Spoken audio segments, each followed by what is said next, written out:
Namaste everyone and welcome to our next edition of our phenomenal Women of Guyana. Today we have with us young and beautiful Miss Jessica Anthony, and she is a multi-talented person, and we're so happy to have her because during this week, as many of you may be aware, we observed World Mental Health Day, which I'll be talking a little bit about more just now. So for now, I'd like to ask Miss Anthony if she could tell us a little bit about herself, please.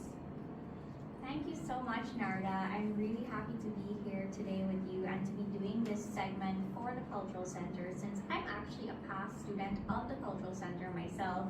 Back in my younger days, I used to attend dance classes and yoga classes here, before it was even at this location. So in my professional life, I am a public health officer at the Office of the President. I work in the President's Special Initiatives for Health Unit, and a lot of our work is actually focused on mental health and well-being in Guyana. I am also a PhD student at Johns Hopkins University with a focus on mental health and suicide prevention. So I think it's really timely that I get to be here since we just celebrated World Mental Health Awareness Day yesterday. And I'm happy to talk more about that with you here today. Thank you so much, Miss Anthony.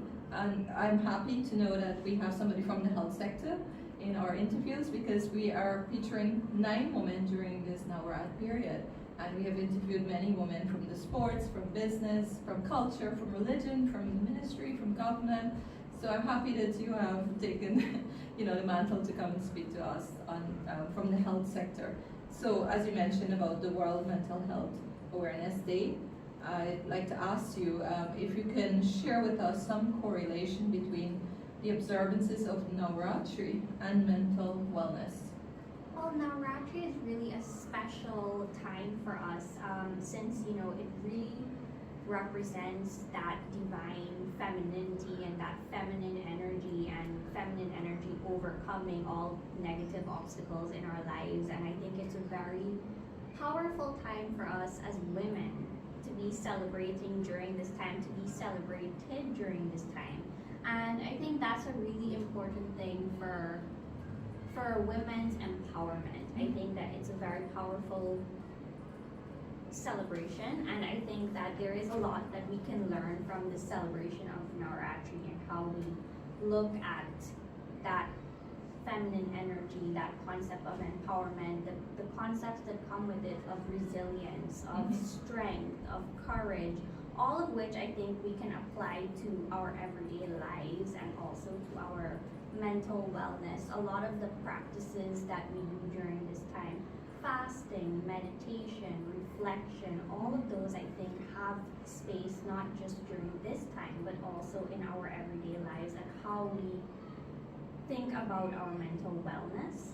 And especially for us as women, we can get carried away with all the stresses of life every day, and I think that some of the things that we intentionally focus on during this time and we reflect on to sort of focus on our mental wellness, focus on our health during this time, we should really take those practices and apply them in our lives generally. So I think there's a lot to learn from what we observe during this period. Correct, that's true. So you mentioned about the various ways some people observe Navarat. So I'd like to ask you if the way how the way that people choose, the different ways that they choose to practice, or the specific rituals that they do for Navarat, if you believe that it could serve as effective coping mechanisms for individuals dealing with anxiety or depression, how do they cope with these things using different methods of celebration?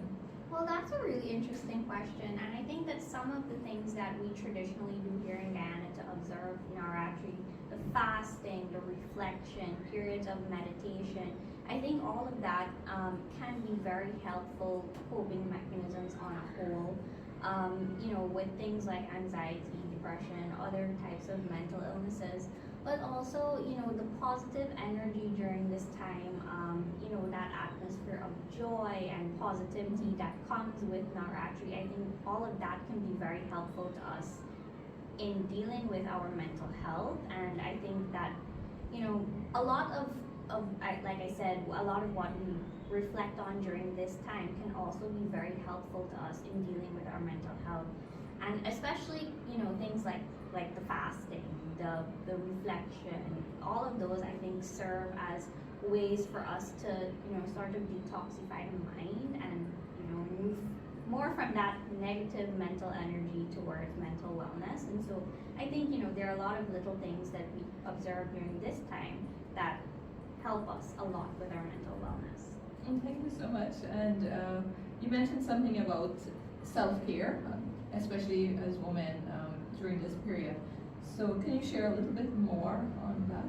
Well, during festive seasons, I mean, not just Navaratri, but since that's what we're focusing